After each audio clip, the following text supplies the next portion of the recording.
Joseph was special. He was the favorite son of Jacob. Jacob loved Joseph more than all his other sons. This was clear to everyone. Jacob even gave Joseph a beautiful coat of many colors. It was a symbol of his love and favor. This special treatment made Joseph's brothers jealous. They grumbled and whispered amongst themselves. Resentment festered in their hearts. Joseph often had vivid dreams. In these dreams he saw himself elevated above his brothers. He saw them bowing down to him. Joseph, with youthful innocence, shared these dreams.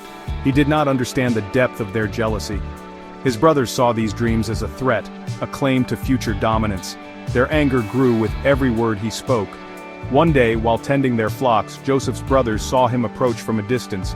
His colorful coat shimmered in the sunlight. It was a beacon of their father's love, a constant reminder of their own perceived inadequacy. A dark plan began to form in their minds. They whispered amongst themselves, their voices barely audible above the rustling of leaves. Driven by jealousy and resentment, they decided to get rid of Joseph. They stripped him of his coat and threw him into a deep, dark pit. Joseph cried out, begging for mercy, but his pleas fell on deaf ears. His brothers watched him struggle, their hearts hardened against his cries. Joseph found himself trapped. The pit was deep and dark. He could see nothing but a small circle of sky above. Fear gnawed at his insides. He had been betrayed by his own flesh and blood. What would become of him now? As he sat huddled at the bottom of the pit, he remembered his dreams, the dreams of power, of his brothers bowing before him. Could these dreams still hold true, even in this desperate situation? A glimmer of hope flickered within him.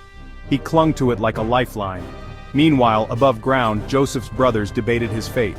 Some argued for a quick death. Others suggested leaving him to die of thirst and hunger.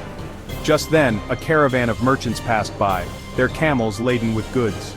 An idea struck one of the brothers. They could sell Joseph into slavery. It would be a profitable solution, ridding them of their brother and lining their pockets at the same time. And so, Joseph was sold for 20 pieces of silver. He was taken from his homeland, bound and helpless. His cries faded into the desert wind. His brothers returned home, their hearts heavy with guilt and deceit. They concocted a story to tell their father, a story of a wild animal attack. Jacob, heartbroken and deceived, mourned the loss of his beloved son. Joseph's journey as a slave was long and arduous. He was taken to Egypt, a land far from home. He was sold to Potiphar, the captain of the Pharaoh's guard. Despite his misfortune, Joseph remained resolute. He worked hard, his spirit unbroken. He trusted in God's plan, even when he couldn't understand it. Potiphar recognized Joseph's diligence and faithfulness. He put Joseph in charge of his entire household. Joseph thrived in his new role. He managed everything with wisdom and integrity. He was a blessing to Potiphar and his household. However, Joseph's good fortune was not to last. Potiphar's wife was a cunning and deceitful woman. She was drawn to Joseph's handsome features and strong physique. She tried to seduce him, but Joseph remained steadfast in his morals. He refused her advances, knowing that such an act would be a betrayal of his master's trust and a sin against God. Enraged by Joseph's rejection, Potiphar's wife accused him of assault. She fabricated a story, using Joseph's garment as false evidence. Potiphar, blinded by anger and his wife's lies, believed the accusation.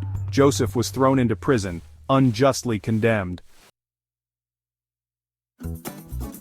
The prison was a harsh and unforgiving place. Yet even in this dark environment, Joseph's spirit shone through. He remained faithful to God, trusting in his plan. He used his time in prison to help others, offering comfort and guidance to his fellow inmates. One day, two of Pharaoh's servants, the cupbearer and the baker, were thrown into prison. Both had offended the Pharaoh and were awaiting their punishment. Each man had a vivid dream which they could not interpret. Joseph, touched by God, possessed the gift of dream interpretation. He listened carefully to their dreams and provided interpretations. The cupbearer's dream foretold his release and reinstatement to his position. Joseph requested that the cupbearer remember him when he was restored to his former glory. The baker's dream, however, foreshadowed his execution, and so it came to pass. The cupbearer was released and returned to his position, while the baker met his grim fate. Joseph's interpretation of the dream spread throughout the Pharaoh's court. The Pharaoh himself was troubled by a series of strange and vivid dreams.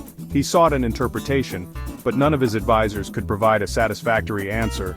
It was then that the cupbearer remembered Joseph, the gifted interpreter of dreams languishing in prison.